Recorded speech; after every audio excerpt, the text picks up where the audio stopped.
The studio was supposed to be a place of music and memories.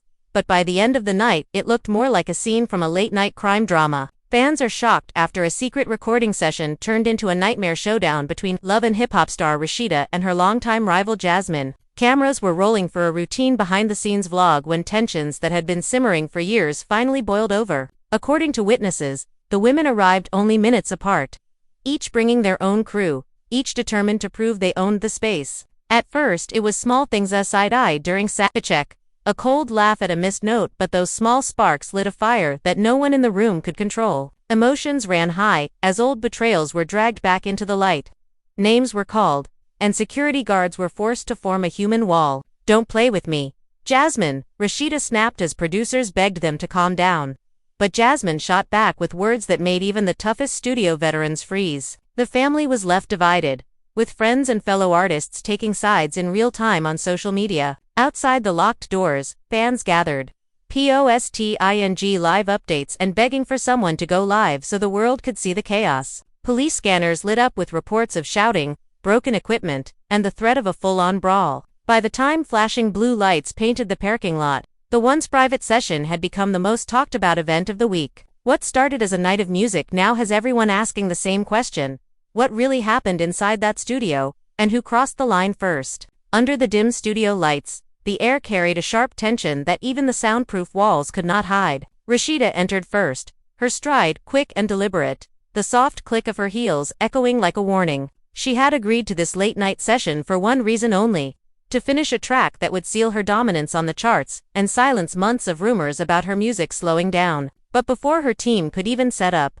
the door opened again with a sudden swing, and Jasmine walked in with a confidence that sent a quiet shock through the room. No one had told Rasheeda that Jasmine had booked the same night. Their eyes met, and for a heartbeat, the studio felt smaller than ever. "Guess we're sharing tonight," Jasmine said with a half-smile that carried more challenge than charm. Rasheeda's jaw tightened, her voice low enough for only those closest to hear.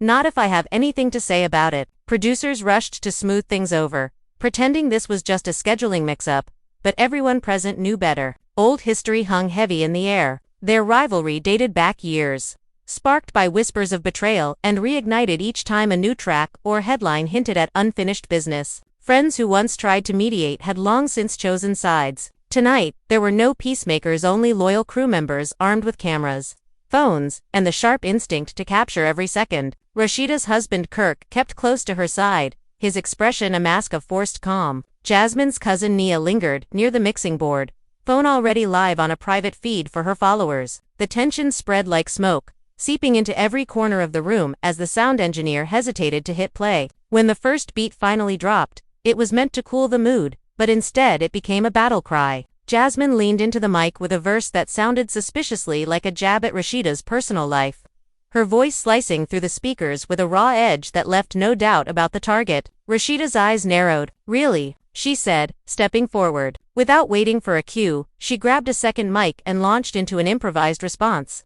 her words sharp enough to draw gasps from the small crowd. The room shifted from a studio to an arena, every rhyme a punch, every beat a challenge. Crew members exchanged nervous glances, half thrilled and half terrified by what they were witnessing. As the lyrical sparring escalated, the past came roaring back. Rasheeda accused Jasmine of using her name to stay relevant, of stirring gossip to steal attention from real talent. Jasmine shot back that Rasheeda was hiding behind a manufactured image, pretending to be unbothered while secretly watching every move. "You think you built this city?" Jasmine taunted, stepping closer until the engineer frantically turned down the volume. "You just rented the stage." Rasheeda fired back with a low, steady tone that cut deeper than any shout. "And you're still begging for tickets." A collective gasp swept through the room. Phones lifted higher. Someone whispered that this was going to break the internet before morning. The verbal duel cracked the fragile line between performance and personal attack. Jasmine's cousin Nia tried to intervene, placing a hand on Jasmine's arm, but Jasmine shook her off and moved closer to Rasheeda. Kirk stepped forward, blocking the path, his voice firm but barely above a growl. "This isn't the place," he warned. Jasmine tilted her head, her smile thin. "Then where is it?" She shot back. Behind them, a bottle rolled off a table and shattered on the floor, the sharp sound cutting through the noise like a starter pistol. Security guards tensed, ready to step in, but neither woman backed down. Outside the studio, word was already spreading. Fans camped on nearby sidewalks began posting updates, their comments flashing across social media in real time. Hashtags with their names climbed the trending list within minutes. Some fans begged them to stop, fearing the feud would ruin both careers. Others cheered for more, egging on the chaos with digital applause. Inside, the temperature rose with every second. Sweat glistened on foreheads, not from heat but from the strain of keeping control. The music stopped entirely when the engineer yanked the cord, but the silence only made the tension louder. "Say it to my face," Rasheeda demanded, her voice sharp as she stepped into Jasmine's space. Jasmine didn't flinch. "I just did," she replied, her eyes locked like a dare. For a heartbeat, the room froze, every person holding their breath, unsure whether the next sound would be a punch, a scream, or the crackle of police radios. Phones stayed up, recording every flicker of expression, every twitch of a hand. Outside, the first wail of sirens faintly reached the glass, a reminder that the night was no longer theirs to control. Before the sirens grew louder, the tension inside the studio snapped like a wire pulled too tight. A heavy door swung open, and one of the security guards shouted for everyone to stand back. But the warning only fueled the chaos. Rasheeda and Jasmine were now inches apart, the space between them charged with years of buried anger. Kirk held a steady arm across Rasheeda's waist, trying to guide her back, while Jasmine's cousin Nia planted herself like a shield in front of Jasmine. "You don't want to do this," Kirk muttered under his breath, his eyes darting toward the hallway where flashes of blue lights flickered through the frosted glass. Rasheeda ignored him, her focus locked on Jasmine as if the rest of the room no longer existed. "You've been running your mouth for years," Rasheeda said, her voice low but slicing through the buzz of whispers. "Tonight, you get to own every word." Jasmine's laugh was soft and dangerous. "You still think this is about a song?" She shot back. "This is about you pretending to be queen when everybody knows the crown is cracked." Crew members exchanged nervous glances, some edging closer to the door, others keeping their phones high despite the growing risk of someone getting hurt. The engineer, pale and shaking, tried to power down the system, but a sudden crash from the far side of the room made him freeze. A microphone stand toppled over, hitting the floor with a metallic clang that echoed like a gunshot. Someone screamed. Security rushed forward, but the two women refused to move, their eyes locked in a silent standoff that felt more dangerous than any physical blow. Then the studio door burst open again and two uniformed officers stepped inside, their presence both a relief and a spark for fresh outrage. Everyone stepped back. The taller officer barked, his hand resting near his belt. Fans watching live feeds outside began to scream, their voices muffled through the heavy walls. Kirk raised his hands, motioning for calm.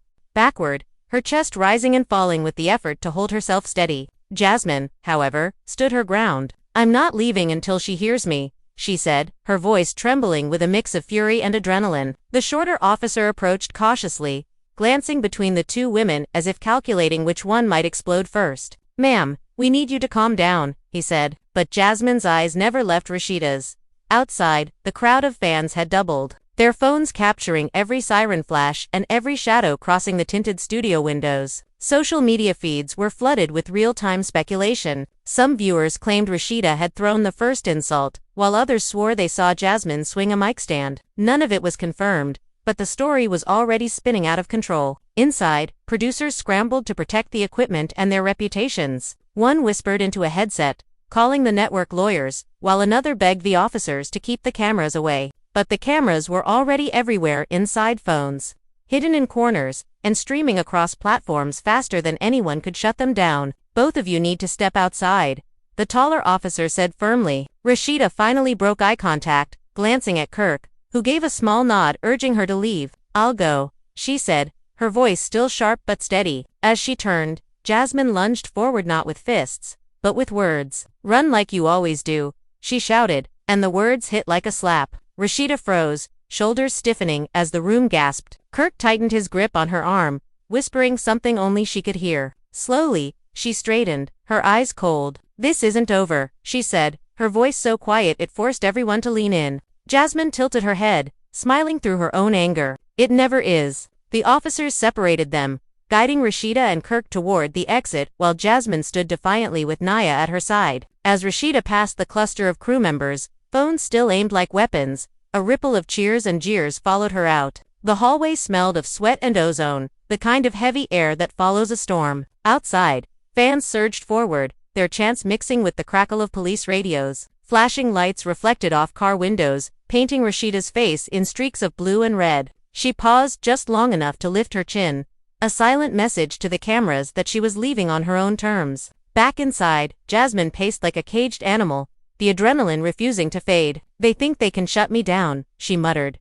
running a hand through her hair. Nia whispered for her to stay calm, but Jasmine's mind was racing. Every insult Rasheeda had thrown, every betrayal from years past, played in her head like an endless loop. Outside, reporters began arriving, microphones in hand, shouting questions through the growing crowd. Some fans cried, others laughed, but all of them kept filming. The night that began as a quiet recording session had transformed into a live spectacle.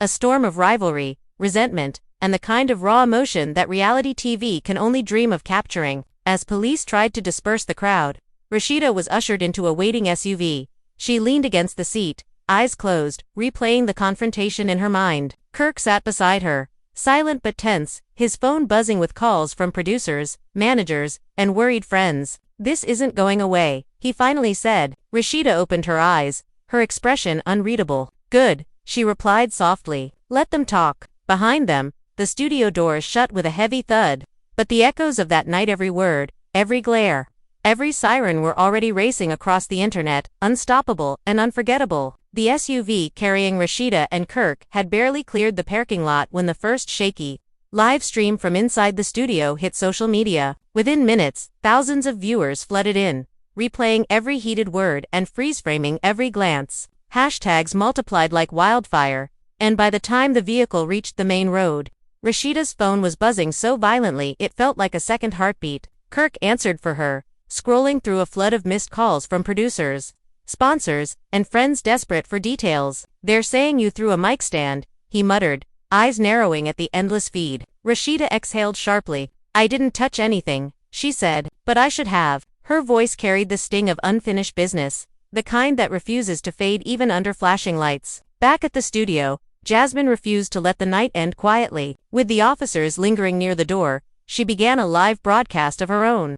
Pacing across the room as Nia held the phone steady, "Let's get something straight," Jasmine declared, her voice trembling with both fury and triumph. "I came here to work. She came here to start a war." Viewers poured into the stream, dropping comments faster than she could read them. Some begged for peace, while others demanded every sordid detail. Jasmine fed the frenzy, recounting Rasheeda's entrance, the pointed lyrics, and every insult that followed. "She can run to her car, but the truth doesn't need a ride," Jasmine said, earning a flood of heart emojis and fire symbols from her supporters. Meanwhile, inside the SUV, Rasheeda wrestled with the urge to respond. Her manager patched through a conference call, voices overlapping in panic about brand deals and press statements. "Do not go live," one insisted. "Let us control the narrative." But Rasheeda's mind was already spinning with the sting of Jasmine's parting words. "Control the narrative," she whispered under her breath. "The narrative is mine." Kirk shot her a warning glance, but the determination in her eyes told him that silence was no longer an option.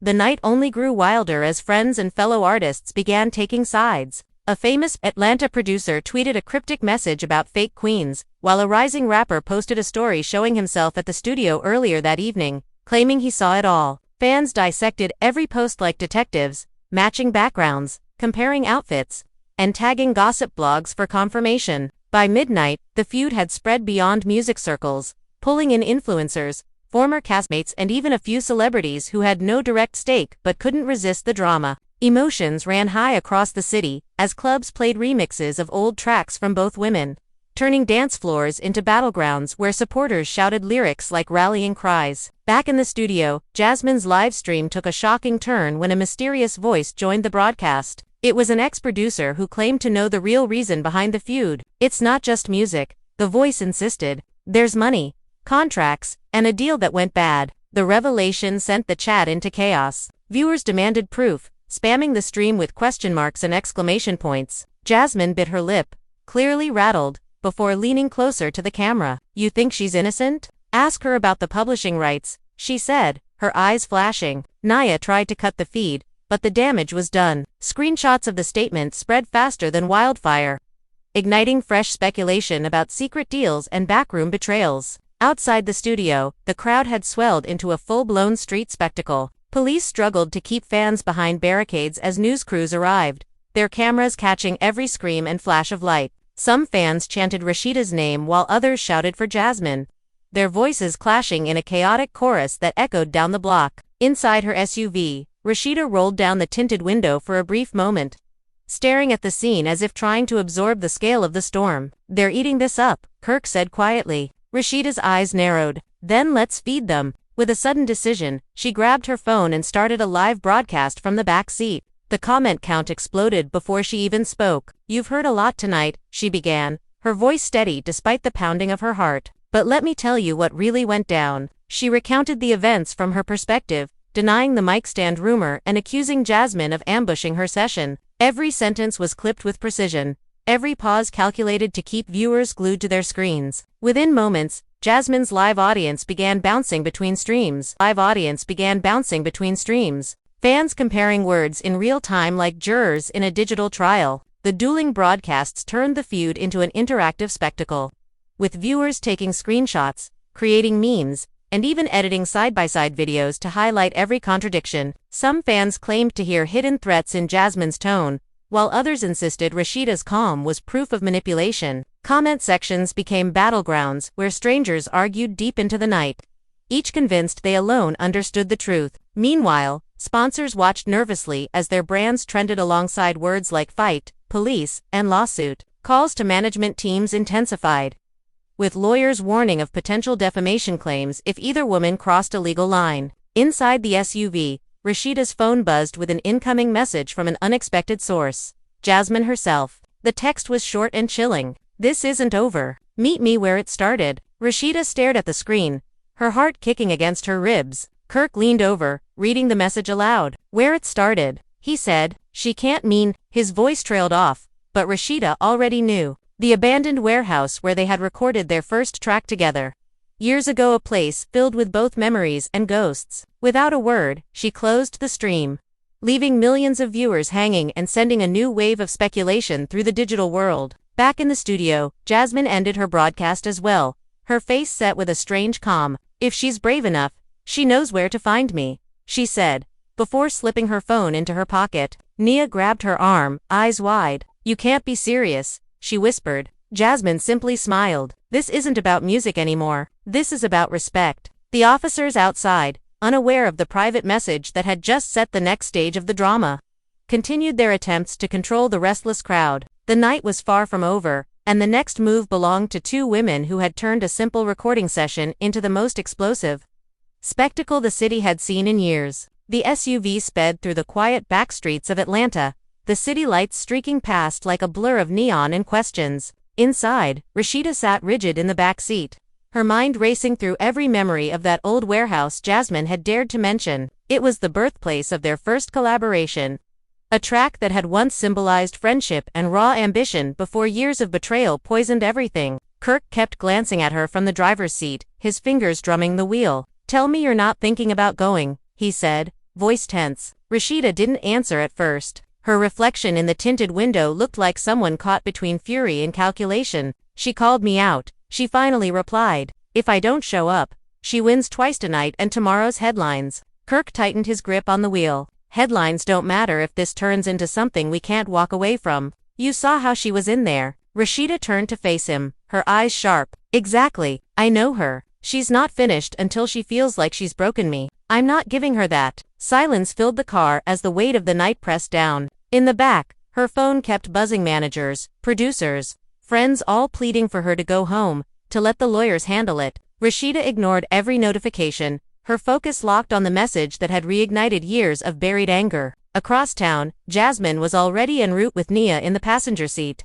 Live stream comments still flooding her phone even though she'd ended the broadcast. Nia gripped the dashboard nervously. "This is crazy. The cops are already involved. You're going to give them exactly what they need to shut you down." Jasmine kept her eyes on the road, her expression unreadable. "This isn't about cops," she said quietly. "This is about making sure she knows I'm not scared." Her voice wavered for just a moment, revealing the hurt beneath the bravado. Nia noticed but said nothing, knowing that pushing Jasmine now would only harden her resolve. Back at the studio, the police were finally clearing the crowd, but the story had taken on a life of its own. Reporters speculated on television, Podcasts went live, mid-episode, and fan pages dissected every second of footage. Former castmates chimed in with cryptic posts, each one fanning the flames. A popular gossip blogger claimed an unnamed source had already leaked audio from the confrontation, teasing career-ending secrets hidden in the shouts and echoes. Fans were split into fierce camps, some defending Rasheeda as a victim of Jasmine's obsession, others portraying Jasmine as a fearless truth-teller exposing a powerful rival. The warehouse loomed ahead of Rasheeda like a ghost from another life. Its faded brick walls and broken windows glowed faintly under the moonlight. The same place where two ambitious young women once believed they could take over the world together. Kirk parked a safe distance away, the engine rumbling in uneasy protest. "We can still leave," he said, his voice low. Rasheeda unbuckled her seatbelt, eyes fixed on the dark silhouette of the building. "I didn't come this far to turn back," she said, stepping out into the cool night air. Her heels clicked against the cracked pavement, each step a challenge to the past and to Jasmine. Inside the warehouse, Jasmine's arrival echoed through the cavernous space. Her footsteps were softer but no less deliberate. The two women spotted each other across the shadowy interior, the years between them collapsing into a single charged moment. For a long stretch, neither spoke. The only sounds were the distant hum of the city and the creak of old beams settling in the night. Finally, Jasmine broke the silence. "You couldn't stay away," she said, her voice carrying a mix of triumph and accusation. Rasheeda stopped a few feet away, folding her arms. "Neither could you." The conversation started calm but quickly sharpened like a blade. Jasmine accused Rasheeda of stealing songwriting credits from their early projects,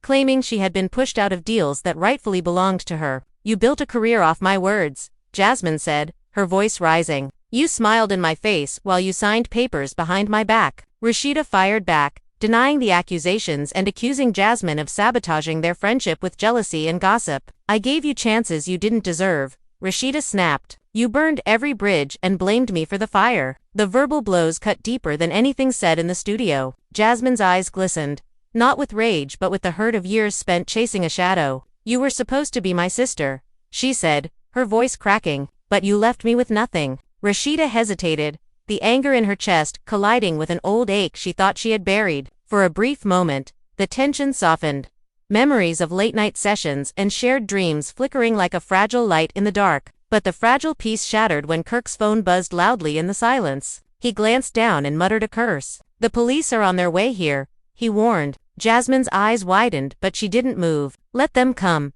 she said defiantly. "They can watch her admit what she did." Rasheeda's patience finally cracked. "I don't owe you an admission," she shot back. "You built this story in your head and now you're living in it." A sudden noise outside, tires screeching on gravel, snapped everyone's attention to the entrance. Flashlights cut through the dusty air as voices called out, commanding everyone to step forward. The officers from the studio had followed the digital trail of live streams and fan updates straight to the warehouse. "Hands where we can see them," one shouted as heavy boots pounded against the cracked floor. Kirk raised his arms instinctively, while Rasheeda and Jasmine stood frozen in the harsh beams of light. The echo of commands bounced off the walls, amplifying every heartbeat in the room. The officers separated the two women, questioning them as if the rivalry itself were a criminal act. Outside, another wave of fans and onlookers had already gathered, drawn by the location leaks that spread faster than the police could contain. Camera flashes exploded like fireworks against the warehouse's decayed facade, turning the confrontation into a spectacle broadcast to millions. Neither woman gave the crowd the satisfaction of a breakdown. Rasheeda kept her chin high. Rasheeda kept her chin high, refusing to answer shouted questions. Jasmine stared straight ahead, her face a mask of defiance. When the officers finally escorted them outside, the night air buzzed with the roar of cheering and jeering fans. Reporters shouted accusations, stolen music, secret deals, betrayals of friendship, each one adding fuel to an already uncontrollable fire. Rasheeda paused at the edge of the flashing lights, the weight of years of rivalry pressing on her shoulders. Jasmine stood a few feet away, her expression unreadable in the chaos. For a fleeting second, their eyes met again. No words passed between them, but the message was clear. This war was far from over. As the police cars pulled away with both entourages separated, the digital world erupted with fresh speculation. Some fans claimed a reconciliation was possible after spotting the brief exchange of glances. Others insisted the feud had reached a dangerous new level, predicting lawsuits, diss tracks, or even a televised showdown. In the silence of the back seat, Rasheeda stared at the glowing screen of her phone as notifications continued to pour in, each one a reminder that the night's drama had only written the first act of a story the world refused to stop watching. His lawyers worked through the night, filing motions to suppress evidence and challenging the legality of every search and seizure, while his supporters grew restless, demanding answers about why a high-profile public figure was being treated like a fugitive. In television studios, analysts debated the reach of federal power, some calling the raid a justified measure while others warned that the optics could damage public trust in government institutions. Inside the holding area, the air was stale and heavy with the smell of disinfectant. The man who once commanded stages and boardrooms now sat in silence, wrists resting on the metal table, mind racing through every deal, every email, every handshake that could be twisted into a weapon against him. His thoughts jumped between anger and calculation. He knew that panic was poison, so he steadied his breathing, focusing on what he could control. The narrative. His publicist had been instructed to release a carefully crafted statement that balanced outrage with composure, framing him as a target of political persecution without appearing paranoid. Outside, the night deepened and the streets around the courthouse filled with a tense mix of protesters and curious onlookers, their chants echoing against the cold stone walls. Reporters jostled for position, cameras flashing as soon as any door opened. Every shadow was a possible development, every siren a new lead. As dawn approached, the first official leak reached the press. Federal agents claimed to have found encrypted drives and coded documents, suggesting a sophisticated network of hidden communications. The headlines exploded across social media before the legal team could verify any detail. Supporters who had remained loyal through years of controversy began to feel the chill of doubt. Questions about loyalty and betrayal spread like wildfire, and whispers of an insider leak gained traction. In private meetings, advisors argued over strategy. Some urged a full-throated denial and aggressive counterattack. Others advised patience, warning that rash statements could deepen suspicion. The accused weighed their words carefully, aware that every syllable might be replayed in court or dissected by pundits. Sleep was a distant memory. Coffee and adrenaline sustained the team as they prepared for the first public appearance since the raid. When morning light finally cut across the city skyline, the courthouse steps became the stage for a confrontation that would define reputations and careers. The first sight of him in public after the arrest stunned even seasoned reporters. Dressed in a sharp suit, tie perfectly knotted, he carried himself with the quiet confidence of a man determined not to be broken. Cameras clicked in a frantic rhythm as he raised a hand to silence the crowd. His voice, calm but edged with steel, carried over the din of protesters and supporters alike. He denounced the raid as a politically motivated stunt and vowed to fight every allegation with evidence and law. "This is not just about me," he said, eyes scanning the crowd. "This is about the rights of every citizen to live without fear of government overreach." The words struck a chord, and the chants grew louder, echoing down the streets like a rallying cry. Yet inside the court building, prosecutors were preparing their own narrative, one built on documents, testimony, and the relentless logic of the law. As the first hearing began, tension tightened the air. The prosecution outlined a case that sounded both detailed and alarming, describing encrypted messages, offshore accounts, and mysterious late-night meetings. The defense countered with a sharp attack on the credibility of the evidence, questioning the chain of custody and hinting at procedural violations. Each side treated the courtroom like a battlefield, every objection and motion a calculated move in a larger game. Spectators held their breath as arguments flew back and forth, the judge occasionally raising a hand to restore order. Outside, the world watched in real time, each update sparking fresh debates on news channels and social feeds. For the man at the center, the courtroom was more than a legal arena. It was a test of endurance, reputation, and the fragile boundary between truth and perception. Night after night, strategy sessions stretched until dawn. New revelations surfaced daily, each threatening to tip the balance. A former associate emerged with claims of secret meetings, though their motives remained murky. Leaked audio hinted at conversations that could be interpreted in multiple ways, fueling endless speculation. The defense team moved quickly to discredit the leaks, but the damage to public opinion was already underway. Inside the campaign of legal counterattacks, morale swung like a pendulum. Some days brought small victories, a favorable ruling, or a key piece of evidence excluded. Other days delivered crushing setbacks, like the sudden appearance of a witness willing to testify under oath about events long buried in private records. The accused remained outwardly composed, even as the pressure mounted. In private, moments of quiet reflection revealed the toll, the sleepless nights, the constant vigilance, the knowledge that a single misstep could mean not just personal ruin but a permanent stain on a lifetime of work. Through it all, a question hung over every conversation, every broadcast, every whispered exchange in hallways and late-night phone calls. Was this the beginning of the end for a man who once seemed untouchable, or the start of a new chapter in a story of resilience and defiance? Allies rallied, enemies circled, and the nation watched, waiting for the next move in a drama that blurred the line between justice and spectacle. The courthouse lights stayed on deep into the night, a beacon of both scrutiny and hope, while inside, the man at the center prepared for another day in a battle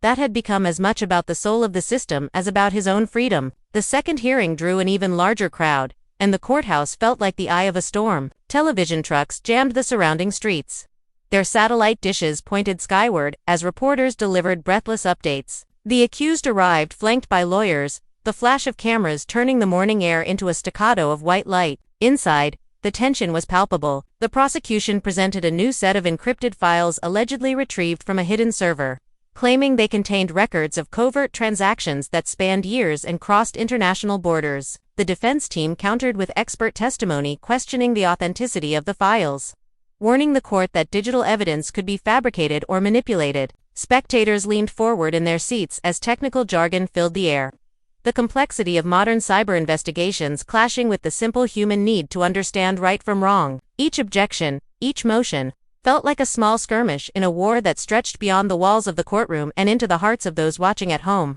Outside, the mood shifted from curiosity to defiance. Protesters waved banners demanding transparency, while rival groups called for immediate conviction. Arguments broke out on sidewalks and across social media, where every leaked document,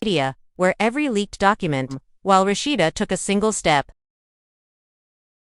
and grainy photo was dissected in real time. The accused remained composed, eyes forward, jaw set, moving through the chaos with the deliberate pace of someone who understood that perception could be as powerful as evidence. His legal team worked like a machine, filing motions, reviewing testimony, and quietly preparing for the possibility of a long and punishing trial. Nights blurred into mornings as they analyzed every byte of data, every recorded call, every witness statement, searching for inconsistencies that might turn the tide. Meanwhile, allies from past ventures began to surface with cautious offers of support. Some appeared on talk shows to vouch for his character, recounting decades of charitable work and professional achievements. Others provided sworn statements challenging the government's timeline of events. Yet each public show of loyalty carried its own risk. Investigators quickly scrutinized these allies, digging through their histories for connections that might taint their credibility. In private, many supporters weighed the cost of speaking out. Some stayed silent, fearing the glare of federal attention. The accused understood these calculations and held no grudges, knowing that loyalty often bends under the weight of public scandal. Weeks passed, and the legal battle deepened. New subpoenas were issued, new witnesses called, each appearance adding another layer of complexity to an already tangled case. Journalists uncovered old photographs of meetings once thought forgotten, pairing them with speculative timelines that fueled late-night debates. Financial analysts pored over decades of records, tracing patterns of movement in and out of shell companies and offshore accounts. Every revelation, no matter how small, was magnified until it seemed to carry the weight of guilt. Through it all, the accused maintained a steady public presence, holding brief press conferences where he spoke of trust, justice, and the danger of unchecked government power. His calm delivery contrasted sharply with the frenzy around him, giving his words a gravity that resonated even with those unsure of his innocence. Inside the courthouse, the defense strategy began to show subtle but deliberate shifts. Rather than focusing solely on procedural flaws,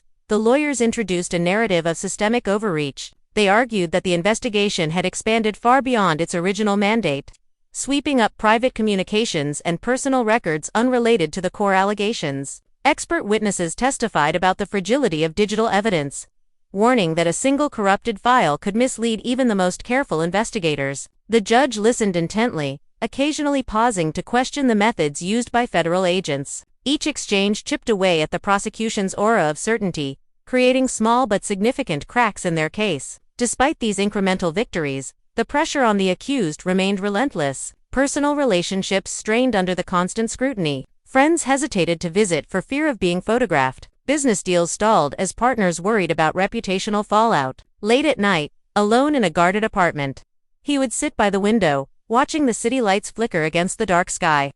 Reflecting on the unpredictable path that had brought him to this point, memories of earlier successes felt distant, like scenes from another life. Yet even in those quiet moments, resolve hardened. He understood that survival required not just legal skill but an unshakable belief in his own narrative. As the trial date loomed, anticipation built to a fever pitch. Commentators framed the case as a referendum on privacy, power, and the future of public accountability. Supporters organized rallies, painting him as a symbol of resistance against a faceless bureaucracy. Critics warned that allowing him to walk free would erode trust in the justice system. The courthouse became a stage where law, politics, and spectacle collided in unpredictable ways. On the morning of the trial's opening arguments, the air outside was electric with tension. Helicopters hovered overhead, and the steps of the courthouse were lined with barricades. Inside, the accused took his seat at the defense table, shoulders squared, gaze unwavering. When the first juror was sworn in, the room fell silent. The prosecution outlined a sweeping case of deception and concealment,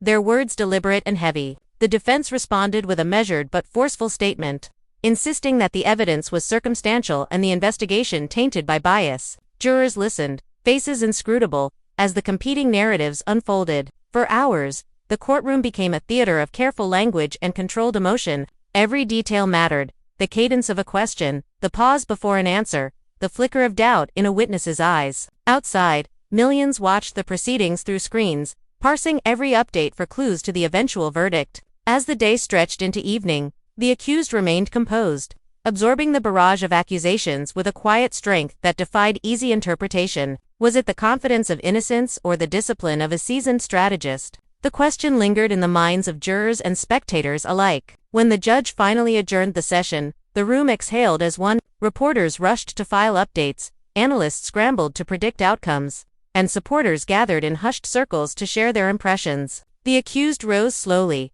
buttoning his jacket, and offered a small nod to the gallery before exiting through a side door. The trial had only begun, but the battle for truth and perception was already shaping the destiny of everyone involved. The trial entered its most explosive phase as the second week unfolded, and every day seemed to bring a fresh jolt that left both the courtroom and the watching public reeling. Crowds outside the courthouse had grown so large that authorities were forced to erect extra barricades, but that only fueled the frenzy. Reporters shouted questions through megaphones as the accused arrived each morning, the sharp pop of camera flashes cutting through the thick September air. Inside, the prosecution opened with a surprise witness whose very appearance set off a wave of whispers. It was a former associate who claimed to possess first-hand knowledge of hidden accounts and secret meetings. Gasps rippled through the gallery as the witness described late-night phone calls, encrypted messaging apps, and envelopes exchanged in shadowed parking lots. The family of the accused shifted uncomfortably in the front row,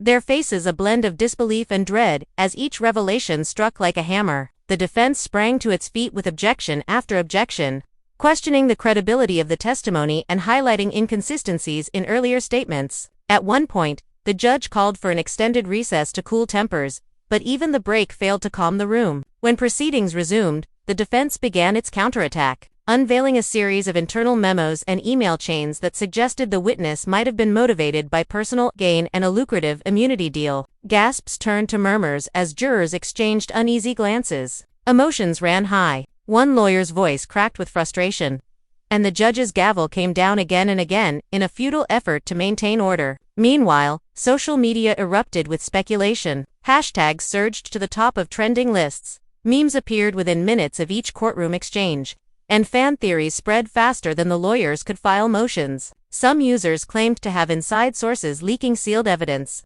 while others argued that the entire process was a politically motivated spectacle. Late-night talk shows devoted entire segments to the trial, dissecting every raised eyebrow and clipped answer as if the smallest gesture could reveal the truth. Friends of the accused found themselves harassed online, their private messages screenshotted and shared by strangers hungry for any connection to the drama. Back inside, the prosecution revealed its most shocking evidence yet. A series of audio recordings allegedly capturing the accused discussing financial maneuvers designed to hide millions. The courtroom fell silent as the tapes played, the distorted voices filling every corner of the room. Though the defense insisted the recordings were doctored, the impact was undeniable. Jurors leaned forward, straining to catch every word, while the accused sat motionless, face unreadable, hands clasped tightly on the table. When the final clip ended, the room buzzed with a low hum of disbelief. Even seasoned reporters admitted afterward that they had never witnessed such a visceral moment in a federal trial. Yet just as the tide seemed to turn decisively against the accused, the defense unleashed a carefully timed revelation of its own. A forensic audio expert testified that subtle irregularities in the recordings suggested splicing, pointing out minute inconsistencies in background noise and digital signatures. TheExperts.com methodical explanation chipped away at the prosecution's narrative, offering jurors a reason to doubt what they had just heard. The crossfire of claims and counterclaims left the courtroom spinning. Every certainty was suddenly fragile, every piece of evidence open to new interpretation. As night fell, the accused exited the courthouse surrounded by security.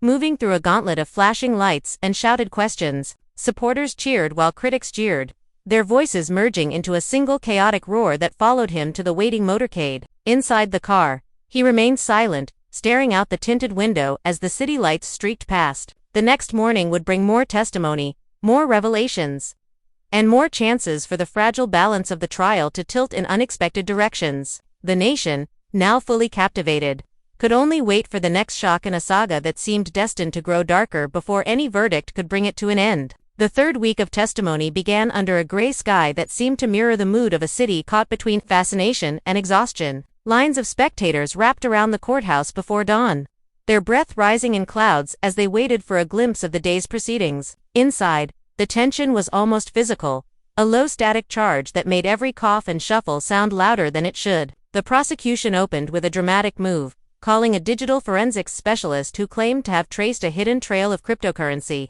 transfers linking the accused to offshore accounts. The specialist presented a dazzling array of charts and animated reconstructions, each transaction glowing on the screen like a trail of sparks leading deeper into the shadows. Jurors craned their necks, their eyes reflecting the blue light of the projection as numbers and dates flickered by. Gasps rippled through the gallery when the expert identified a series of midnight transfers that matched the timeline of the alleged conspiracy almost to the minute. The defense, however, was ready. They countered with their own expert who questioned the reliability of blockchain analysis when based on partial datasets, pointing to gaps in the government's evidence.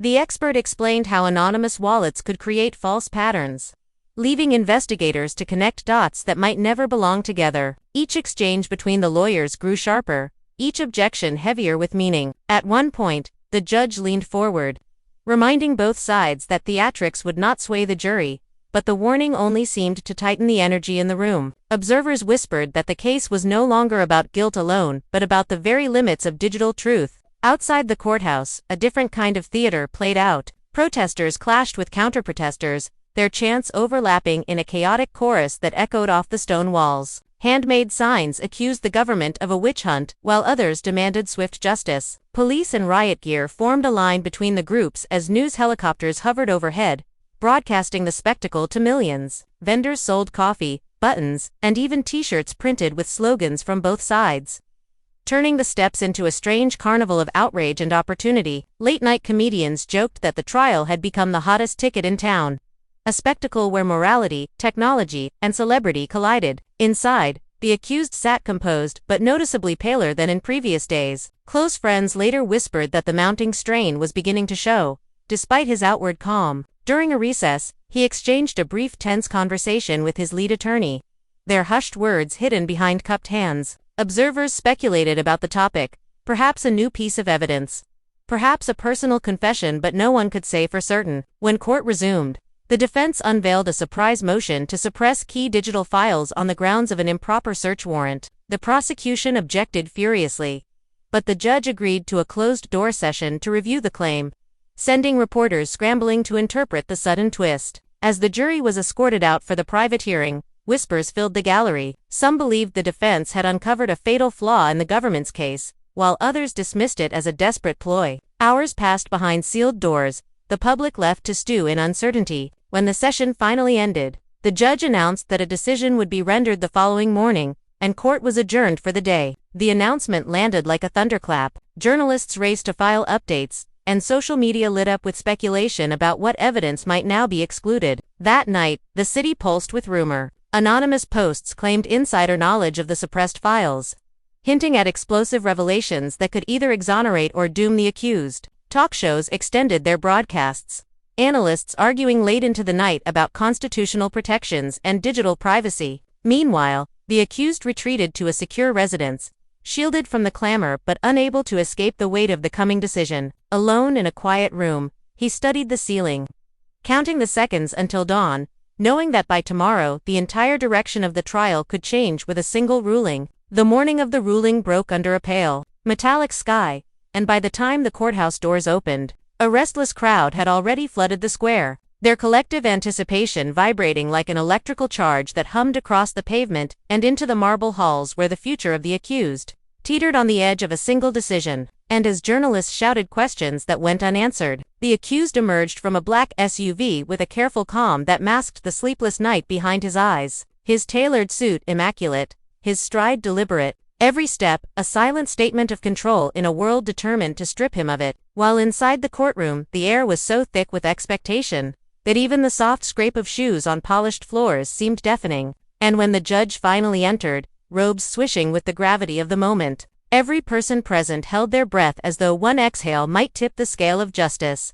And in a voice measured but resonant, the judge announced that after careful review of the contested warrant and the evidence obtained through the digital search, the court had found significant procedural flaws that rendered a substantial portion of the prosecution's key files inadmissible. A declaration that detonated through the room like a silent explosion, sending reporters scrambling for phones and laptops while the prosecution sat stone-faced, eyes flashing with the shock of a strategy suddenly shattered. And though the defense allowed only the faintest flicker of satisfaction to cross their features, the subtle tightening of shoulders and the near imperceptible nods spoke volumes to those watching, because in that instant the power dynamic of the entire trial shifted, transforming what had once seemed an unstoppable march toward conviction into a battlefield of uncertainty where every argument, every witness, every sliver of evidence would now be weighed against the undeniable fact that the government's foundation had been cracked. And as murmurs swelled through the gallery, the judge hammered the gavel for order, reminding the jury to disregard the reaction and focus solely on the law.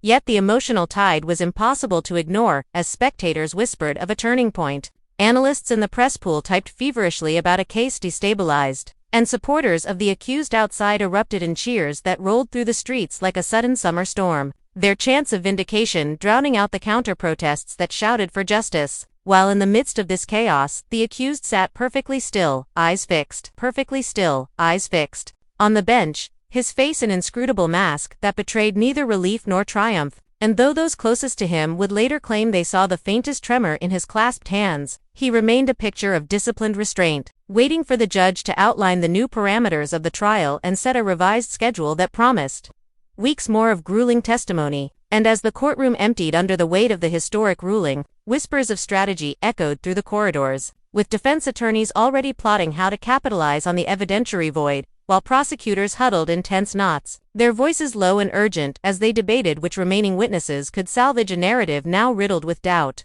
And outside, television anchors struggled to translate the legal complexity into soundbites for a nation hungry for drama, describing the decision as a devastating blow, a lifeline for the defense, a constitutional victory that could ripple far beyond this single case. And as dusk fell over the city and the courthouse finally went dark, the accused returned to his temporary residence where he paced the length of a narrow room, replaying every word of the ruling in his mind, weighing each implication like a chessmaster studying a board where a single move might spell salvation or ruin, aware that the fight was far from over, but for the first time daring to believe that the relentless tide might, just might, be turning in his favor. Night settled over the city like a heavy curtain, but the courthouse and the streets around it remained alive with a fever that refused to cool. And as the accused paced the quiet length of his guarded residence, distant sirens and the low thrum of chanting crowds drifted through the sealed windows, a reminder that the world outside was already rewriting the day's events into legend. And inside that temporary sanctuary, he replayed the judge's ruling again and again,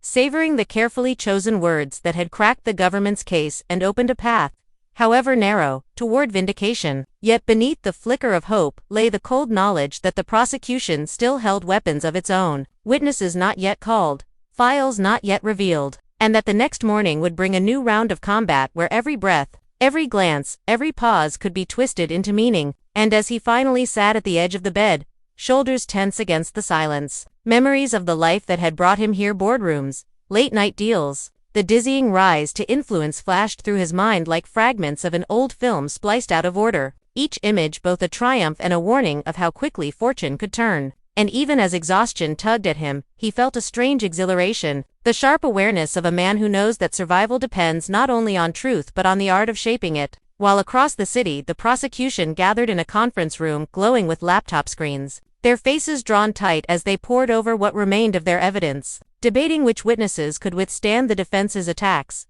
which documents might be salvaged, and whether to risk calling the elusive insider whose testimony could ignite the courtroom or collapse under cross-examination. And in the digital darkness beyond those walls, social media churned like a restless ocean, hashtags multiplying by the hour, amateur analysts dissecting blockchain patterns and audio glitches, conspiracy theorists spinning tales of shadow governments and secret payoffs, until the trial no longer seemed like a legal proceeding but a cultural earthquake shaking every screen it touched. And while strangers argued through comment threads deep into the night, the accused finally allowed his eyes to close, knowing that sleep would be shallow but necessary, for dawn would demand the performance of a lifetime, and every move had to be precise enough to outmaneuver a government still hungry for a conviction. As a thin line of sunrise stretched across the Atlanta skyline, the studio finally began to empty, but the tension clung to every surface like a stubborn fog that refused to lift, lingering in the corridors where spilled water and crushed paper cups marked the trail of a night that had shifted the lives of everyone involved. And though security urged the remaining crew toward the exits, Kirk and Rasheeda remained locked in a quiet standoff just inside the dressing room, their voices low but urgent, each sentence carrying the weight of years spent building a family, a business, and a brand that had survived more storms than any outsider could guess. While outside the door, Scrappy and Bambi debated whether to intervene or let the couple fight their own battle, their whispers bouncing off the walls like tiny sparks against the steady hum of camera equipment being powered down. And in the parking lot, Jasmine sat behind the wheel of a borrowed SUV scrolling through a torrent of notifications, her screen glowing with comments that painted her as hero and villain in equal measure, some praising her bravery while others accused her of calculated chaos. And though her hands trembled with the thrill of sudden fame, she also felt a sharp pang of unease, for she knew that every heart emoji and every threat of backlash carried the same unspoken demand for more drama, more revelations, more proof that the story was far from over. And while she debated her next move, a text from a private number flashed across her phone with a simple message. "Call me before noon. We need to talk," sending a jolt of curiosity through her chest as she tried to guess whether it belonged to a lawyer, a promoter, or someone from Kirk's camp trying to negotiate a truce before the internet turned speculation into lawsuits. Back inside the building, Rasheeda leaned against the vanity table, her reflection fractured into a dozen tiny shards by the mirror's lights, each shard capturing a different version of the woman she had become over years of public love and public pain. And as Kirk spoke of second chances and the hard work of forgiveness, she felt the tug of old memories. Late-night studio sessions where melodies blurred into laughter, the birth of their first child, when fear and joy collided in a single heartbeat, the countless performances where they had stood side by side as partners in both music and life. And though the hurt was still raw, she could not deny the pull of a history that refused to be erased. A bond forged not only by romance but by battles fought shoulder to shoulder against a world that often doubted their resilience. Outside in the hall, a lone producer lingered with a phone pressed to his ear, murmuring instructions to an editor who was already cutting together teaser clips for an emergency trailer that would drop before breakfast, promising the episode that changes everything as hashtags exploded across social media like wildfire. And as the first delivery trucks rattled down the street, Rasheeda finally spoke, her voice steady despite the storm inside her chest, telling Kirk that love was not a license for endless mistakes, but a commitment to grow, to own the damage and rebuild brick by brick. And though her words carried a quiet strength, there was also a crack of vulnerability, a reminder that even the strongest hearts can only bend so far before they break. Kirk nodded slowly, the weight of her ultimatum settling on his shoulders like a physical burden as he promised to face whatever consequences lay ahead, whether in counseling sessions, public apologies, or the hard daily work of proving change through action rather than words. And when Rasheeda finally stepped into the hallway, the remaining crew fell silent, sensing the fragile truce that now hung between them like a delicate thread, a moment of calm that could snap with the slightest pressure. Scrappy offered a quick nod of support, while Bambi squeezed Rasheeda's hand in silent solidarity, and together they walked toward the exit where the morning light spilled across the pavement. casting long shadows that seemed to stretch toward a future still uncertain, yet full of the possibility that even in the brutal world of reality television, where every glance becomes a headline and every argument a meme, love and loyalty might still carve a path through the noise. And as the cameras caught one final lingering shot of the couple stepping into the new day, the city around them began to wake, unaware that the story was far from finished. That contracts would be renegotiated, alliances tested, and hidden truths unearthed in the weeks to come, because in a world fueled by music, ambition, and the relentless hunger for spectacle, every ending is only the beginning of another episode waiting to ignite the screens of millions. The rain outside turned to a steady hiss against the windows as night deepened, and the house seemed to fold in on itself with a hush that made every breath sound too loud, every heartbeat a drumbeat in a forgotten hall. And Jasmine kept writing because the act of moving the pen across paper felt like proof she still existed in the middle of a storm of lies, her mind flicking back to the last conversation with Kirk where his voice had cracked for the first time in years, a small tremor hidden beneath layers of practiced bravado, and she had recognized it immediately because it matched the tremor she had carried in her own chest since the day she learned the emails were real, not rumors, not gossip, but lines of text filled with timestamps and details no outsider could invent, each word a blade that carved open the story of a vacation that was never meant to be exposed.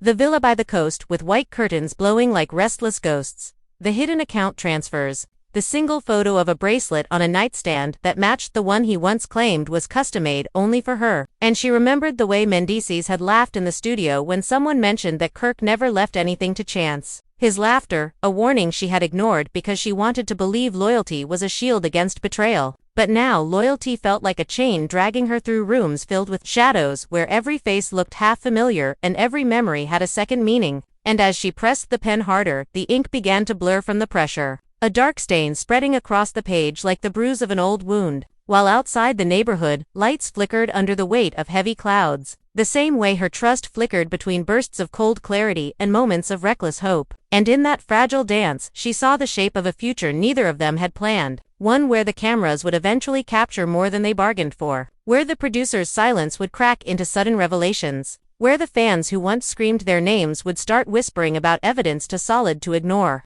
And she thought of the child whose name had been buried in encrypted files, the secret meetings at dawn, the coded messages disguised as production notes, the way Kirk's eyes always drifted toward the door whenever Mendices entered the room, as if an invisible ledger was being balanced behind their backs. And she wondered whether love was ever real in a world where affection could be hidden in contracts and betrayal could be rehearsed like a scene until even the tears looked genuine. Yet still she kept writing, every sentence a plea for someone, anyone, to understand that behind the headlines and the leaked screenshots there was a human heartbeat trying to stay steady, a woman trying to gather pieces of a life scattered by ambition and pride. And though her hand cramped and the pages filled faster than she could count, she refused to stop because stopping would mean accepting that the story was over. And in the deepest part of her she knew the story was far from finished, that the next knock on the door could carry either redemption or ruin, that the next sunrise might reveal not just the truth about Kirk's hidden child, but also the quiet courage she had been searching for all along. And as the clock crept toward morning and the air thickened with the scent of wet earth and ink, Jasmine whispered to herself that she would not look away. She would not let the weight of betrayal crush the sound of her own voice. For even in a house full of secrets, even in a life rewritten by leaks and lies, the power of a single unbroken paragraph could still outlast the silence. The storm outside had thinned to a faint hiss against the high windows, a sound like sand dragging over stone. And in that muffled quiet the survivors gathered in the atrium felt as though they were sitting at the bottom of a drained ocean, waiting for a tide that no longer obeyed any moon. Rasheed kept his hands pressed flat on the cracked tiles to feel the trembling of the floor, the subtle throb that had started 3 nights ago when the lower generators began to fail, and each pulse felt to him like the heartbeat of a sleeping giant stirring beneath the earth. He thought of the maps that once charted this city when it was whole, of the wide rivers now turned to shadowed chasms. And he remembered the teacher who had told him that memory was a country without borders, where the dead continued their Around him the others whispered about the outside corridors, about the faint metallic smell creeping through the vents, about the possibility that the old lifts still reached the upper observatory, but no one wanted to be the first to move. Nadia finally rose, the faint light catching the silver streaks in her dark hair.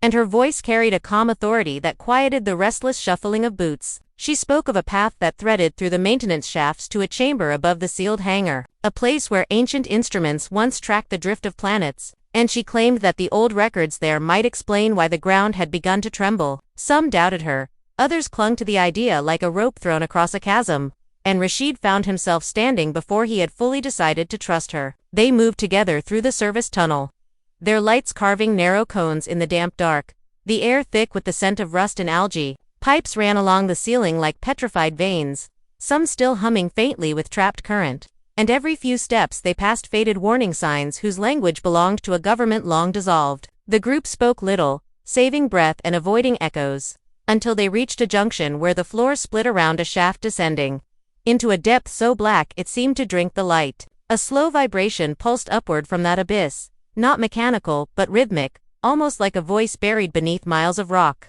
Nadia knelt to listen, her eyes reflecting the beam of Rasheed's torch, and she murmured that the sound matched the resonance patterns once recorded in the planetarium logs. Before anyone could question her, the shaft exhaled a warm current that smelled of burnt copper and whetstone.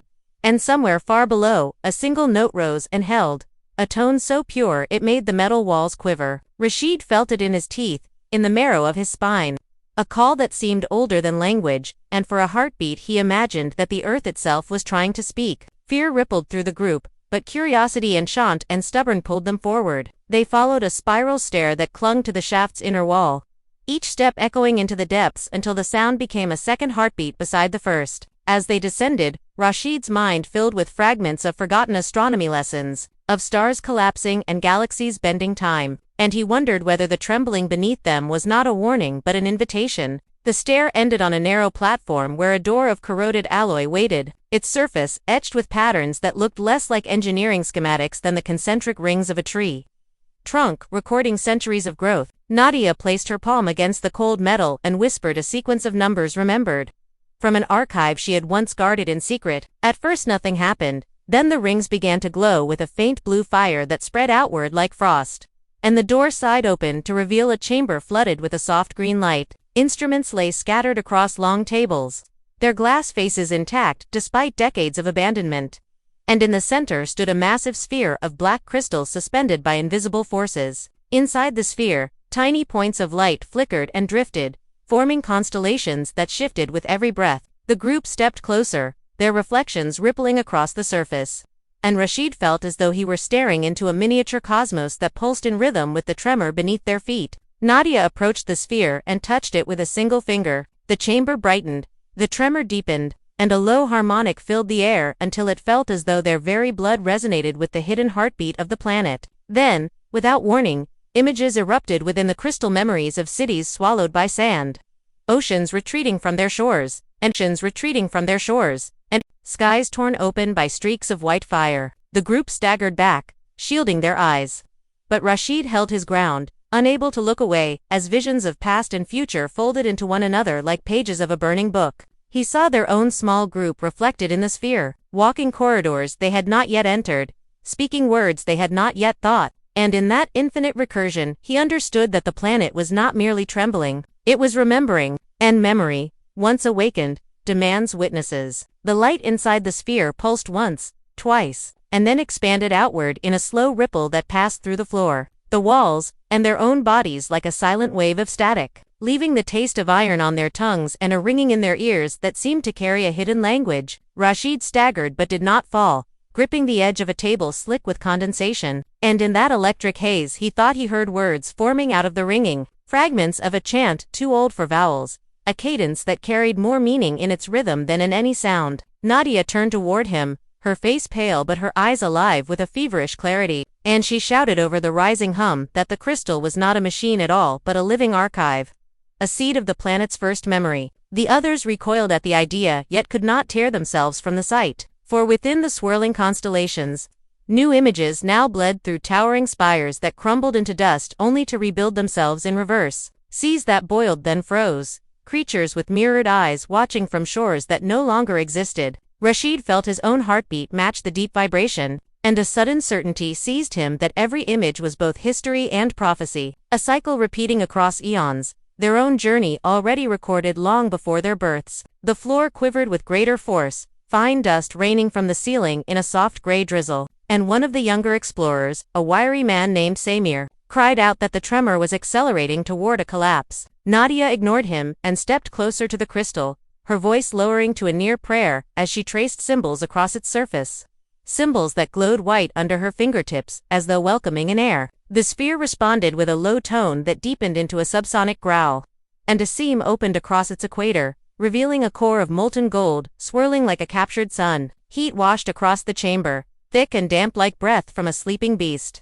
And for a moment, Rasheeda imagined the planet itself inhaling through this tiny aperture. Then the inner light shaped itself into a single image so sharp it seemed carved from pure thought. A vast city rising from the center of a dried sea, its towers wrapped in vines of light, and at the highest spire stood a figure whose silhouette mirrored Rasheed's own. He felt a vertigo of recognition, as if the planet were showing him not just the past or future but a version of himself stretched across time. He wanted to deny it, to turn away, but the image tightened its grip until he could feel the phantom weight of that distant crown upon his brow. Nadia gasped and whispered that the crystal was choosing a witness, that the planet demanded a voice to carry its memory back to the surface. Samir cursed and tried to drag her away. Yet the moment his hand touched her sleeve, the floor bucked with a violent jolt that threw everyone to their knees. Instruments toppled and shattered, sparks leaped from rusted consoles, and a sound like a colossal heartbeat filled the chamber, each pulse shaking the marrow of their bones. Rasheed crawled toward the crystal, drawn by a pull beyond reason. And as he reached it, the molten core brightened until it erased all shadow. For an instant he saw every star he had ever known collapsing inward, saw the silent deaths of galaxies, the births of others, the endless breathing of a cosmos that neither began nor ended. He felt his own name dissolve, felt language itself unravel into pure sensation. And in that terrifying freedom he understood that memory was not a record of the past but the engine of creation itself. When the light finally receded, he found himself lying on the cold floor. The chamber dim once more, the crystal sealed and silent as if nothing had happened. Around him the others slowly stirred, their faces pale and wet with sweat, their eyes carrying the haunted shine of shared revelation. Nadia met his gaze and whispered, barely audible over the fading hum, that the planet had spoken and now the burden belonged to him. Outside the sealed door, the old stair groaned with the weight of distant movement, a low metallic creak that promised either rescue or another layer of mystery. Rasheed rose on trembling legs, the afterimage of the golden city still burning behind his eyes. And he knew with a certainty that chilled him more than fear that the journey back to the surface would not return them to the world they had left. Something in the rhythm of the earth had shifted, and the memory of the planet now lived inside his heartbeat, ticking like a hidden clock toward a future already written. As they began the slow climb back up the spiral stair, the air felt heavier, almost viscous, carrying a weight of unspoken knowledge that pressed against their lungs with every step, and Rasheed's mind raced, replaying the visions of the golden city, the molten core, and the reflection that bore his own silhouette, wondering if the planet had truly chosen him, if the burden of memory was now an irrevocable part of his being, a secret to vast 4 words yet so precise that he could feel its pulse echoing through his veins. And the others, though silent, seemed to share a subtle awareness of the change, a tremor in posture, a hesitation in breath, as if they too had absorbed fragments of what the crystal had released. While Nadia, her hands still trembling from the touch, whispered instructions in a low, measured tone, guiding them toward maintenance access points that wound through the walls like veins, passages often used by engineers but now serving as their only path to the surface. And with each step, the floor beneath them shuddered in irregular pulses that mirrored the rhythm they had felt inside the chamber.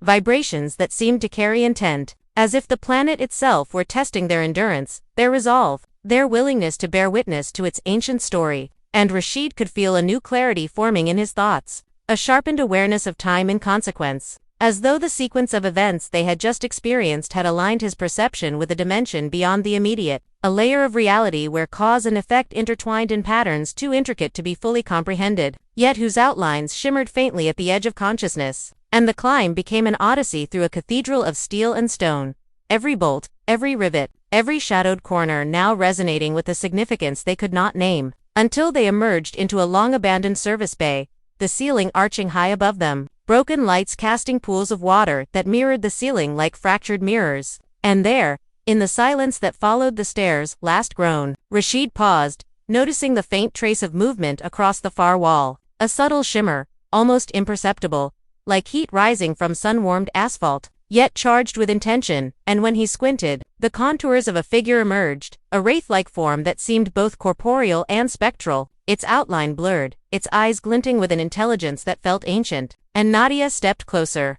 her hand gripping his arm with a steadiness that belied the tension radiating from every muscle in her body, and she murmured that this was a sentinel, a guardian left by the planet itself, a witness bound to the memory of the chamber, whose role was to test those chosen to bear its secret. And Rasheed, understanding instinctively that any sudden motion could provoke an unpredictable response, raised a hand slowly in a gesture of acknowledgement, and the figure tilted its head, examining them in a silence so absolute that even the water dripping from broken pipes seemed to hesitate in midair. And then, without warning, it stepped aside, revealing a narrow catwalk leading upward toward the outer hatch, a path that appeared simultaneously solid and ephemeral, as though the act of crossing it demanded belief as much as physical presence. And with each step forward, Rasheed could feel the subtle pull of the crystal's memory still echoing in his chest. The visions of the Golden City, the molten core, and the reflected silhouette coalescing into a faint warmth that guided him, while behind him, Nadia and Samir followed, their movements cautious but determined, and the chambers seemed to breathe with them, expanding and contracting, the walls subtly shifting to accommodate the passage of those chosen to witness. And as they reached the hatch, Rasheed could see the faint glow of the early dawn beyond, the sky streaked with violet and amber, clouds catching the first light like molten metal, and the winds carried the scent of rain and ozone, a fresh world waiting above a secret that had been buried for millennia. And when Nadia lifted the latch, a rush of cool air flooded the catwalk, brushing against their faces with the sharpness of revelation. And the sun, climbing slowly above the horizon, illuminated the cityscape beyond, ordinary and yet charged with a subtle pulse that seemed to hint at the memory lying beneath its foundations. The streets, the buildings, the parks, all silent witnesses to the planet's history, unaware that their own existence now intersected with a secret too immense to be shared openly. And as Rasheed emerged fully into the light, the weight of responsibility settled upon him like armor, heavy but protective, and he realized that the journey back had not been merely physical but symbolic, a crossing from ignorance to knowledge, from passive existence to active bearing of the memory entrusted to him. And the group paused to take in the panorama, a city waking under the golden wash of sunrise, unaware that the lives of 3 individuals had been irrevocably altered, and that the echoes of the crystal, the visions of the Golden City, and the Sentinel's approval would continue to shape their thoughts, their decisions, and ultimately the trajectory of countless unseen events in the days to come. And in that moment, Rasheed felt a strange serenity, a quiet acknowledgement that though the path ahead would be fraught with challenges, and though the burden of memory would demand sacrifices beyond imagination, they had been chosen to carry a story older than any city, older than civilization itself, a story that would demand courage, wisdom, and unwavering attention to detail, for the slightest misstep could distort the memory,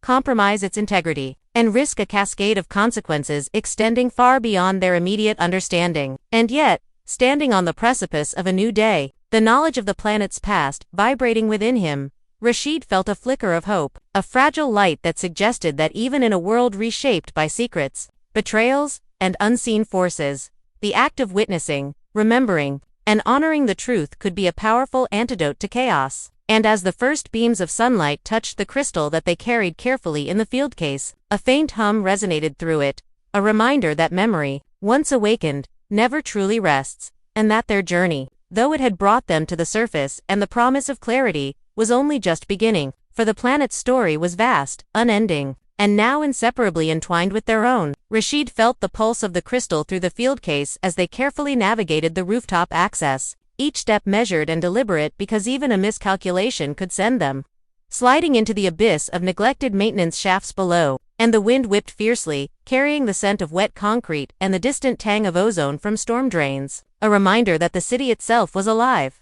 breathing, and aware of their intrusion, while Nadia kept close, her eyes scanning the perimeter with a sharpness born from years of survival in spaces abandoned to dust and shadow. And Samir, though younger and less experienced, mirrored her vigilance, the 3 of them moving as a single organism attuned to the smallest shifts in air pressure, sound, and light, as though the world around them had become an extension of the planet's consciousness, responding to every footfall, every breath, every heartbeat. The edge of the roof gave way to a view of the city that was at once familiar and uncanny, familiar in its streets and rooftops but uncanny in the way the sunlight struck buildings like molten gold. and the shadows cast by telephone wires, rusting water tanks, and spindly antennas seemed to curve slightly, defying straight lines, as though bending toward an unseen axis that pulled reality into the orbit of the crystal's memory. And Rasheed understood with a sudden clarity that what they carried was not simply an object but a lens through which the world could be seen anew, a lens that revealed patterns, histories, and futures that had always been present but hidden from ordinary perception. And the weight of responsibility made his shoulders ache, made his mind whirl with possibilities, dangers, and ethical dilemmas, because knowledge, once acquired, could not be returned. And every choice from this point forward would ripple outward with consequences they could neither fully predict nor control. Yet despite the gravity, a quiet thrill ran beneath his fear, a recognition that they were alive at a moment of rare alignment, where the planet itself had selected them as witnesses, interpreters, and custodians of a story that demanded fidelity above all else. As they moved along the parapet, the city below shifted subtly, the streets reflecting sunlight off broken glass, puddles of rain, and the occasional ripple from the subway tunnels beneath. And Rasheed felt the hum of the crystal synchronize with the rhythm of the city, each vibration echoing like a heartbeat shared between the living and the memory encoded within the black sphere. While distant sirens, horns, and the faint murmur of early morning traffic became part of a symphony that wove the mundane with the extraordinary, ordinary humans, unaware that their lives now intersected with a consciousness spanning millennia. And Nadia signaled toward a fire escape ladder that descended into a narrow alley, the walls flanking it streaked with graffiti, soot, and the remnants of decades-long neglect. And as they began their descent, Rasheed felt a strange vertigo, a sense of walking between worlds, as if every rung of the ladder were a threshold between the realm of ordinary perception and the expanded awareness the crystal conferred. And every careful movement carried with it both liberation and risk, because while the crystal revealed truth, it also made deception, ignorance, and negligence exponentially more dangerous. And a single misstep could fracture not only their understanding but the coherence of the memory itself. A thought that tightened his chest and made the air feel thicker, heavier, yet he pressed onward, guided by the faint resonance of the crystal, the soft hum of its inner core aligning with his own pulse, a reminder that the planet had chosen, and now it demanded action. At the base of the ladder, the alley opened into a courtyard framed by abandoned warehouses, their corrugated roofs bowed under decades of snow, wind, and decay. And the morning sun illuminated the peeling paint and warped boards, revealing patterns that Rasheed now recognized as echoes of the cosmic maps within the sphere, symbols of a geometry that defied Euclidean understanding, shapes that seemed to extend beyond the visible and suggest a universe operating under rules parallel to their own. And the group moved cautiously, every footstep amplified in the empty space, every rustle of paper or distant bird amplified into a signal that the city, perhaps sensing the crystal's presence, was awake to their passage. And as they approached the far side of the courtyard, a faint vibration beneath their feet indicated subterranean activity, and Rasheed paused, placing his palm against the cracked concrete, feeling a pattern of pulsing rhythms that mirrored the harmonic resonance of the crystal, a sequence that suggested a hidden network running beneath the city, a secret infrastructure whose purpose had been obscured by time and negligence, and yet whose existence now seemed intimately tied to the unfolding story, the memory of the planet reaching upward through stone, steel, and humanity itself. Nadia gestured toward a low doorway leading into a tunnel system that had been blocked years ago, its metal frame rusted and streaked, and she whispered that this passage, though treacherous, was the safest route back to the district where their allies could meet them, a route that had been verified against old maps but whose structural integrity was uncertain. And as Rasheed led the way into the darkness, the crystal held close. He felt the air change, cooler and damp, carrying the smell of wet stone, soil, and faint traces of minerals long settled into the foundations of the city. And with each careful step the tunnel seemed to extend, stretching beyond the dimensions suggested by the maps, as though time itself had warped to accommodate the flow of memory, making the passage both longer and shorter simultaneously. And the subtle hum of the crystal shifted in tone, warning them, guiding them, and hinting at secrets yet unrevealed, as if it had an intelligence of its own, a consciousness that spoke in vibrations and resonance rather than words, a force that demanded vigilance, comprehension, and respect. Along the walls of the tunnel, Rasheed noticed markings that were not graffiti but deliberate signs, etched decades ago by unknown hands. Symbols that aligned perfectly with the harmonic sequences resonating through the crystal. And Nadia paused to trace them with a gloved finger, murmuring interpretations in a language half remembered, half invented. as though the markings were a key to navigating the labyrinthian network beneath the city. Each turn, each step, each shadow laden with significance. And the further they proceeded, the more Rasheed understood that their journey was no longer merely an escape or exploration, but a pilgrimage into the memory of a planet whose story had chosen to reveal itself through them. And with each heartbeat the weight of that responsibility pressed down, reminding him that revelation demanded not only endurance but the moral courage to act in alignment with truths far older than humanity itself. And yet, despite the burden, an exhilarating clarity surged through him, a realization that they were no longer merely participants in a world shaped by ordinary events but custodians of a living, breathing archive, witnesses to a continuum of history encoded in stone, crystal, and resonance, and that every decision from this point forward would reverberate far beyond their comprehension, shaping not only their own lives but the ongoing unfolding of the planet's memory, the hidden currents that connected past, present, and future into a tapestry that was now theirs to navigate, protect, and ultimately, understand. The tunnel stretched onward, a corridor of shadows and echoes that seemed to breathe with its own rhythm, and Rasheed could feel the subtle pull of the crystal guiding them forward, each vibration aligning with a hidden lattice of forces beneath the city, a network older than any building, any road, any record kept by humankind. And as they moved deeper, the air grew warmer, tinged with a faint metallic scent that spoke of ancient currents and subterranean flows, while the walls themselves seemed to shift imperceptibly, narrowing and widening in a cadence that was both disorienting and hypnotic, drawing their attention to the minutiae of each surface, every crack and marking, every subtle variation in stone and mortar, as if the tunnel itself were alive, aware of their passage, responding to their intentions, their fears, their presence in ways that Rasheed could only perceive as a mixture of instinct, resonance, and expanded consciousness imparted by the crystal. And Nadia walked beside him, her movements precise, her eyes scanning for anomalies, her breathing measured, as though she had become attuned to the hidden language of the tunnel, while Samir followed, quieter now, his earlier trepidation replaced by a cautious fascination, each step reinforcing his sense that the world they had known was merely a thin layer atop a much deeper reality, one where memory, consciousness, and matter interwove into patterns impossible to ignore. And at intervals, Rasheed caught glimpses of faint light seeping through cracks above, glimmers of the surface day that reminded them of what they were leaving behind while simultaneously pressing them onward, the crystal's pulse growing more insistent, harmonizing with the tunnel's vibrations, until it was not just a guide but a living map, a consciousness extending beyond itself, embedding instructions, warnings, and revelations into every fiber of their perception. And as the tunnel curved sharply, leading them into a chamber where subterranean water pooled in shallow basins reflecting the dim green luminescence of mineral deposits, Rasheed realized that the floor beneath them was subtly responsive, its vibrations now forming patterns, almost messages, from the deeper strata of the planet, sequences that echoed the harmonic signature of the crystal, and he instinctively traced them with his foot, feeling the resonance of memory beneath his skin, and a sudden clarity struck him. This was not merely a journey to survive or escape, but a communion with the hidden consciousness of the planet itself, an opportunity to witness, record, and perhaps influence a continuum of history encoded in stone, crystal, and vibration. And the knowledge was staggering, overwhelming, yet exhilarating.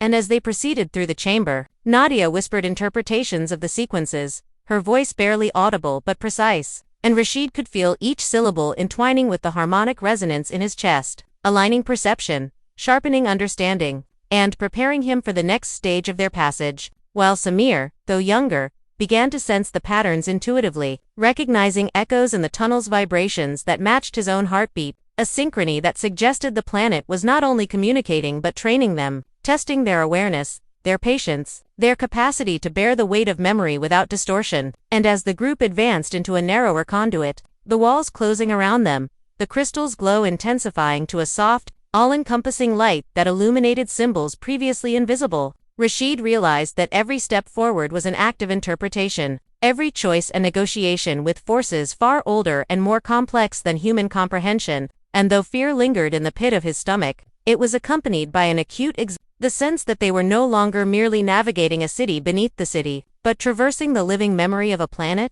a sentience encoded in stone, crystal, water, and vibration, a continuum that demanded witnesses capable of understanding its subtle, infinite logic. And, as they emerged finally into a larger subterranean chamber, vast and cathedral-like, with ceilings lost in shadow and walls inscribed with the accumulated history of millennia. Rashid felt the weight of responsibility settle fully upon him, an invisible mantle that pressed down and expanded outward, connecting him to the pulse of the crystal, the harmonic memory of the planet, and the city above, still unaware of the invisible currents threading through its streets and foundations. And in that moment, standing among echoes of ages, he understood that their lives, their choices, and their perception of reality had irrevocably shifted, that the burden of memory was now theirs to carry, interpret, and honor, and that every future action, every decision, would ripple outward in ways beyond immediate comprehension, shaping events, consciousness, and perhaps even destiny. And as the first beams of daylight penetrated faint cracks far above, illuminating dust motes that danced in harmony with the crystal's glow, Rashid felt a flicker of peace, tempered by awe, knowing that though the journey back to the surface, to the city, to ordinary life was still ahead, they were no longer merely participants in a world of chance and routine, but witnesses to a living archive, custodians of a memory older than history itself, tasked with translating its resonance into action, understanding, and ultimately, survival. And with each step toward the exit, each pulse of the crystal in his hands, each glance exchanged with Nadia and Samir, he internalized the truth that the planet's memory was both gift and burden, a secret impossible to ignore, yet indispensable to honor, and that as long as they carried it, their lives would forever echo with the rhythm of the earth, the light of the crystal, and the infinite unfolding of the story they had been chosen to witness, record, and preserve. And so, after a journey that carried our heroes through the hidden veins of the city, beneath streets that had witnessed centuries in silence, into chambers resonating with the very memory of the planet itself, we are left standing at the precipice of understanding, teetering between revelation and mystery, between what has been seen and what remains, just between what has been seen and what remains, just beyond comprehension. And as you sit there, listening to the echoes of this story unfold, you might feel the same tremor that shook Rashid, Nadia, and Samir, a subtle vibration of curiosity, of disbelief, of a need to grasp the unimaginable, to touch with thought what cannot be held in hand. Because the truth is that this story, wild, astonishing, impossible though it may seem, exists not only in the chamber, not only in the crystal, but in the space between what you know and what you are willing to imagine. And it is that space where you, too, become a witness, where your mind steps into the shadows of corridors never walked, where your heartbeat aligns, even briefly, with the pulse of something far older, far greater, than any individual or city or lifetime. And the question now, the question that hangs in the air, like a whispered secret, is what you will do with the knowledge that every story has layers unseen, that every action ripples outward, that even the smallest choice in your life may one day intersect with the hidden currents of forces beyond your immediate perception. And perhaps that is why the crystal, the golden city, the tunnel, and the chamber mattered so deeply, because they remind us that reality is not fixed, that beneath the ordinary is the extraordinary waiting for those who dare to step forward. And in this awareness, the city, the planet, and the lives of our heroes become mirrors of our own, reflections that ask us to consider our place in the vast, invisible web of cause, effect, memory, and consequence. And now, as the echoes fade, the chamber falls silent, and the crystal rests once more, dim yet alive. We are left with questions that refuse to settle, questions about the future of Rashid, Nadia, and Samir, about what other secrets the planet may guard, about the implications of carrying knowledge so profound that it can reshape perception, identity, and choice. And that is where you come in, because this is not just a story to witness, it is an invitation to engage, to speculate, to imagine alongside the heroes, to breathe the same air of tension and wonder, to feel, just for a moment, the weight and brilliance of discovery. And as you do, we want you to be part of this unfolding narrative, to share your thoughts, to offer your interpretations, to debate what might happen next. Because in the realm of stories like this, your voice is not a spectator's voice but a participant's, a contribution to the ever-expanding tapestry of imagination, conjecture, and speculation. And we want to hear it. So, take a moment, look at the comments section, and imagine, what would you do if you found a crystal containing the memory of a planet? If you were asked to bear witness to something older than history itself, something alive and sentient, something that could reshape your understanding of life, reality, and time. Would you run? Would you embrace it? Would you dare to walk the corridors of memory that Rashid, Nadia, and Samir traversed, knowing every step could change not just your life, but the unfolding narrative of all you know? Your perspective matters because every theory, every interpretation, every reaction contributes to the life of this story beyond the screen. And that is why we urge you not to scroll past without leaving a trace, without joining the conversation, without stepping, even briefly, into the hidden chamber, into the crystal, into the pulse of memory itself, because this is a story that thrives on curiosity, engagement, and imagination. And every comment, every thought you share, becomes part of the resonance that keeps the narrative alive, that amplifies the drama, that ensures that these characters, their choices, and the mysteries they uncover, continue to reverberate far beyond the initial telling. And we promise, the deeper you go, the more you speculate, the more connected you become to the astonishing layers of this tale, until you begin to feel the thrill and fear, the tension and wonder, as though you are moving with them through the tunnels, stepping carefully along the catwalks, feeling the pulse of the crystal, hearing the harmonics of the hidden city, and realizing that stories like this are not simply consumed, they are experienced, lived, imagined, and shared. And that is why, if you have been captivated by every twist, every heartbeat, every revelation that brought Rasheed, Nadia, and Samir through the hidden chambers of the city and into the golden light of understanding, you must act now, like the story demands it, like the memory of the planet itself seems to call to you, because your engagement is not passive, it is participatory, it is a continuation of the journey, and it is essential to keeping the narrative alive, vivid, and powerful. And so we invite you to do 3 things.